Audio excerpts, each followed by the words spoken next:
समोर येऊ नका, सरका मागे, सरका मागे, सरका मागे,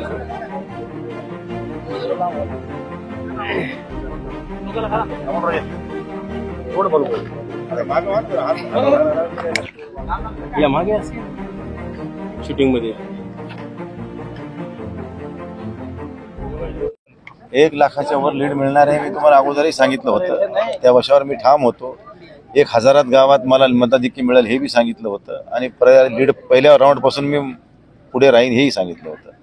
आणि त्या सगळ्या गोष्टी वस्तुस्थितीत खऱ्या ठरल्यात, त्यात काही दुमत नाही. कारण शेवटी फील्डवर काम करत असताना आमची लोकांशी जी नाळ आहे ती बघितल्यानंतर आम्हाला त्याचा कॉन्फिडन्स होता. आता त्यांना त्याच्या बाबतीतलं काही नॉलेज नव्हतं, ते बाहेरचे असल्यामुळे त्यांना कोणाची ओळख नव्हती, कुण्या गावाची नाही, कुण्या कार्यकर्त्याची नाही. त्यांना काही मोजकेच काही कार्यकर्ते होते जे माल हाणासाठी त्यांच्याकडे चिटकले होते. ते माल हाणून मोकळे झाले आणि त्या मालाच्या तारावर हे म्हणायचे की एवढे मिळतील तेवढे मिळतील, मीच येणार. आज तुमचा मालच खाली पोहोचला नाही तर कुठून येणार? तुमची निवडणूकच मालावर होती, आमच्या थोडीच खाली कार्यकर्त्याच्या बळावर होती. तुमचे कार्यकर्ते सगळे मालाच्या तालावर नाचणारे होते, म्हणून ते माल घेतले आणि पसार झाले आणि तुम्हाला मोकळं करून बाजूला निघून गेले. साहेब, विरोधकांचं हे होतं की जिंतूर आणि हे जे आपलं जिंतूर आणि गंगाखेड आहे इथे लीड मिळणार त्यांची, म्हणजे त्यांना कॉन्फिडन्स होता. पण सध्या असं दिसतंय की गंगाखेड आणि जिंतूर मधून तुम्हालाच लीड आहे. नेमकं काय झालंय? गंगाखेडचे आमदार म्हणायचे की 70,000चं लीड आम्ही गंगाखेड मधून देऊ. आता ते कोणत्या बेसवर म्हणत होते त्यांनाच माहित.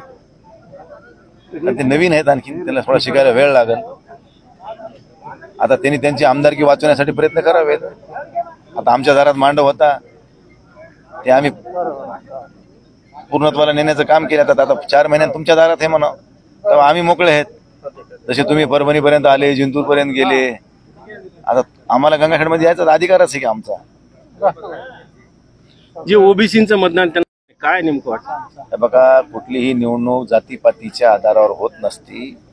प्रत्येक मतदाराचं मतदान हे उमेदवाराला लागत असतंय आणि प्रत्येकाचं मतदान भेटल्याशिवाय कुठलाही उमेदवार निवडून येऊ शकत नाही. त्यामुळं माझ्या ह्या निवडणुकीमध्ये मला सगळ्या समाजातल्या, विशेषतः मराठा समाज असेल, मुस्लिम समाज असेल, मागासवर्गीय असेल आणि ओबीसी पण, या सगळ्यांनी मतदान केलंय. विशेषतः मोठ्या प्रमाणामध्ये मराठा आणि मुस्लिम समाजाने केले आणि मागासवर्गीय ह्या लोकांचे मी तर ऋण मानणारच, काय मतच नाही. त्याचबरोबर ओबीसीला सुद्धा निग्लेक्ट करून नाही जमणार. त्यांच्याही काही गावं अशी आहेत, ते माझ्या पदाधिकाऱ्याची, कार्यकर्त्याची, त्यांच्या गावात सुद्धा मला चांगल्या प्रकारचं मताधिक्य मिळाले. त्यामुळे मी त्यांचा सुद्धा तेवढाच ऋणी आहे. त्यामुळे निवडणुका ह्या सगळ्या समाजाच्या लोकांना घेऊनच लढवायच्या असतात आणि जिंकायच्या असतात.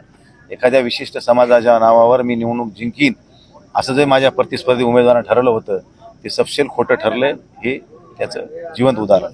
निवडून नाही आलं तर संन्यास घेईन असं ते म्हटलं. आता ते तुम्ही त्यांना विचारा बाबा, मला कशाला विचारता? मी म्हणलो होतो का? ते म्हणले होते.